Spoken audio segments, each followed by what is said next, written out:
ನಮಸ್ತೆ ಗೆಳೆಯರೇ, ಕರಾವಳಿ ಕ್ರೇವಿಂಗ್ಸ್ ಚಾನಲ್ಗೆ ನಿಮಗೆಲ್ಲ ಸ್ವಾಗತ. ಹಿಂದಿನ ವಿಡಿಯೋ ಪ್ರಾನ್ಸ್ ಸುಕ್ಕ ಮಸಾಲದಲ್ಲಿ ನಾನೊಂದು ಸುಕ್ಕ ಪೌಡರ್ ಯೂಸ್ ಮಾಡಿದ್ದೆ. ಅದು ನಮ್ಮ ಅಮ್ಮ ಮನೆಯಲ್ಲೇ ತಯಾರಿಸಿದ ಸ್ಪೆಷಲ್ ಸುಕ್ಕ ಪೌಡರ್.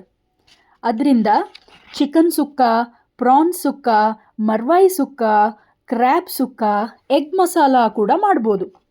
ತರಕಾರಿ ಪಲ್ಯಕ್ಕೆ ಹಾಕಿದ್ರಂತೂ ರುಚಿ ಇನ್ನೂ ಜಾಸ್ತಿ ಆಗ್ತದೆ. ಹಾಗಿದ್ರೆ ಈ ಸುಕ್ಕ ಪೌಡರನ್ನು ಹೇಗೆ ಮಾಡೋದು ಅಂತ ಹೇಳಿ ಇವತ್ತು ನಾವು ನೋಡುವ. ಒಂದು ಬಾಣಲೆ ತಗೊಳ್ಳಿ.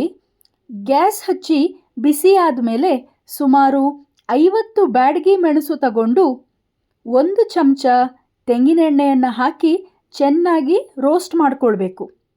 ತೆಂಗಿನೆಣ್ಣೆ ಯೂಸ್ ಮಾಡೋದ್ರಿಂದ ಸುಕ್ಕ ಪೌಡರ್ ಒಳ್ಳೆ ಪರಿಮಳ ಆಗ್ತದೆ ಮತ್ತು ಆರೋಗ್ಯಕ್ಕೆ ಸಹ ತುಂಬ ಒಳ್ಳೆಯದು. ಒಂದು 5 ನಿಮಿಷ ಗ್ಯಾಸನ್ನು ಮೀಡಿಯಂ ಫ್ಲೇಮಲ್ಲಿ ಇಟ್ಕೊಂಡು ರೋಸ್ಟ್ ಮಾಡಿ ತೆಗೆದಿಟ್ಕೊಂಡ್ರೆ ಸಾಕು. ಈಗ ಅದೇ ಬಾಣಲೆಗೆ 4.5 ಚಮಚ ಕೊತ್ತಂಬರಿ ಬೀಜ ತಗೊಂಡು 1 ಚಮಚ ತೆಂಗಿನೆಣ್ಣೆಯನ್ನು ಹಾಕಿ ಪರಿಮಳ ಬರುವವರೆಗೆ 2 ನಿಮಿಷ ರೋಸ್ಟ್ ಮಾಡಿ ತೆಗೆದಿಟ್ಕೊಳ್ಳುವ. ನಂತರ ಅರ್ಧ ಚಮಚ ಮೆಂತೆ, ಅರ್ಧ ಚಮಚ ತೆಂಗಿನೆಣ್ಣೆ, 3/4 ಚಮಚ ಕಾಳು ಮೆಣಸು ಹಾಕಿ 1 ನಿಮಿಷ ರೋಸ್ಟ್ ಮಾಡಿಕೊಳ್ಳುವ. ಆಮೇಲೆ ಅರ್ಧ ಚಮಚ ಬಡಿ ಸೋಪು, 6 ಲವಂಗ, 6 ಚಿಕ್ಕ ತುಂಡು ಚಕ್ಕೆ, 3 ಏಲಕ್ಕಿ ಹಾಕಿ 2 ನಿಮಿಷ ರೋಸ್ಟ್ ಮಾಡಿಕೊಂಡು ನಂತರ 1 ಚಮಚ ಜೀರಿಗೆ ಹಾಕೊಳ್ಳುವ. ಈ ಎಲ್ಲ ಮಸಾಲೆ ಪದಾರ್ಥಗಳನ್ನು ಲೋ ಫ್ಲೇಮಲ್ಲಿ ನಿಧಾನವಾಗಿ ರೋಸ್ಟ್ ಮಾಡಿಕೊಂಡ್ರೆ ಸುಕ್ಕ ಪೌಡರ್ ತುಂಬ ಒಳ್ಳೆಯದಾಗ್ತದೆ.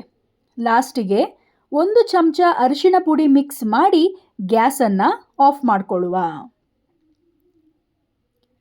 ನಂತರ ನಾವು ರೋಸ್ಟ್ ಮಾಡಿಕೊಂಡ ಮೆಣಸು, ಗರಂ ಮಸಾಲೆ ಎಲ್ಲ ಮಿಕ್ಸಿ ಪಾತ್ರೆಗೆ ಹಾಕಿ ನೀರು ಹಾಕ್ಕೊಳ್ಳದೆ ಪೌಡ್ರ್ ಮಾಡಿಕೊಳ್ಬೇಕು.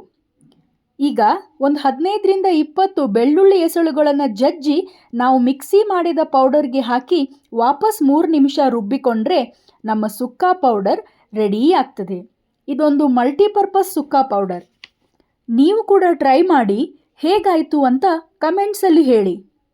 ನಿಮಗೆ ಈ ವಿಡಿಯೋ ಇಷ್ಟ ಆದರೆ ಲೈಕ್ ಮಾಡಿ, ಶೇರ್ ಮಾಡಿ, ಚಾನಲನ್ನು ಸಬ್ಸ್ಕ್ರೈಬ್ ಮಾಡಿ. Thank you.